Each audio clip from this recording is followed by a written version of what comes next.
Hello everyone, আমি রবি নতুন একটি ভিডিও নিয়ে চলে আসলাম আপনাদের মাঝে। আজকের ভিডিওটি আমাদের বাংলাদেশের দক্ষিণ অঞ্চলের অতি পরিচিত জায়গা রূপসা ঘাট এবং রাশিয়া থেকে আগত আমার প্রিয় বন্ধু ডেমেট্রিকে কেন্দ্র করে।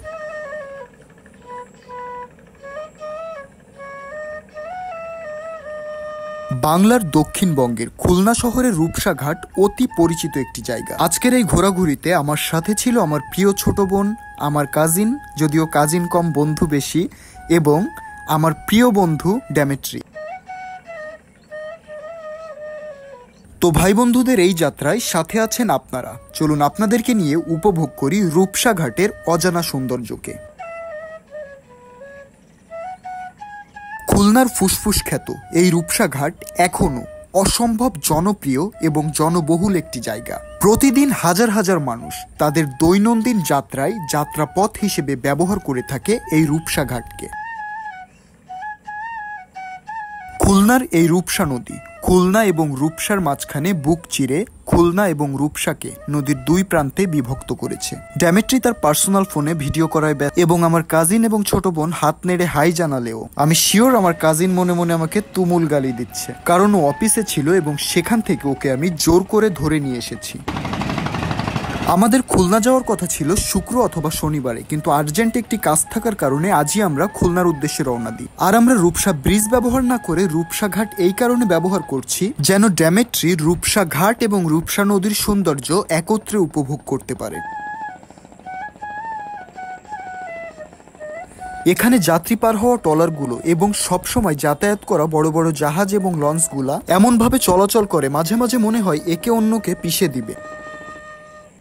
রূপসা ঘাট এবং রূপসা নদীর সৌন্দর্যকে ক্যামেরাবন্দি করা সত্যিকার অর্থেই খুবই দুষ্কর, কারণ এখানে আসলে রূপসা নদীর বুক চিরে ধেয়ে আসা স্নিগ্ধ বাতাস এবং এইখানকার অপার সৌন্দর্য দেখে যে কোনো মানুষের মন চাইবে এই নদীর পাড়ে বসে কিছুটা সময় নিজের মতো করে এই নদীর সৌন্দর্যকে উপভোগ করতে।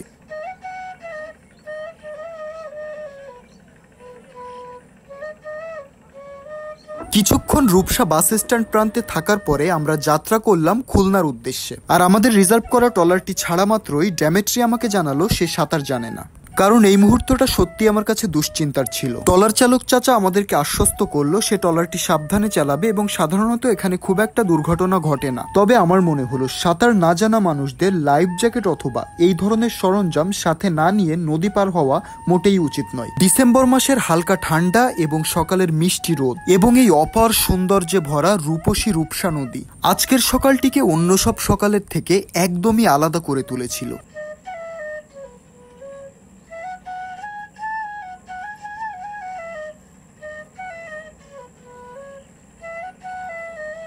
ডেমেট্রিও তার ফোনে ভিডিও করায় ব্যস্ত ছিল এবং আমি সহ প্রত্যেকে উপভোগ করছিল এই নদীর অপর সৌন্দর্যকে। নদীর সাথে বাংলার মানুষের আত্মার অপরূপ সংমিশ্রণ যেন এই নদী না দেখলে অপূর্ণ থেকে যেত আমাদের সকলের।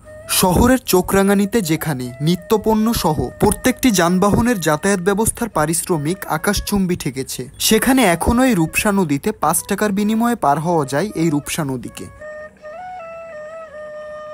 জোয়ারভাটার এই রূপসা নদীর এক প্রান্তে রয়েছে জনবহুল খুলনা শহর ও অন্য প্রান্তে রয়েছে রূপসা বাস স্ট্যান্ড। এই রূপসা ঘাট এবং রূপসা বাস স্ট্যান্ড একসময় ছিল খুলনা শহরের একমাত্র যাতায়াত ব্যবস্থার প্রাণকেন্দ্র।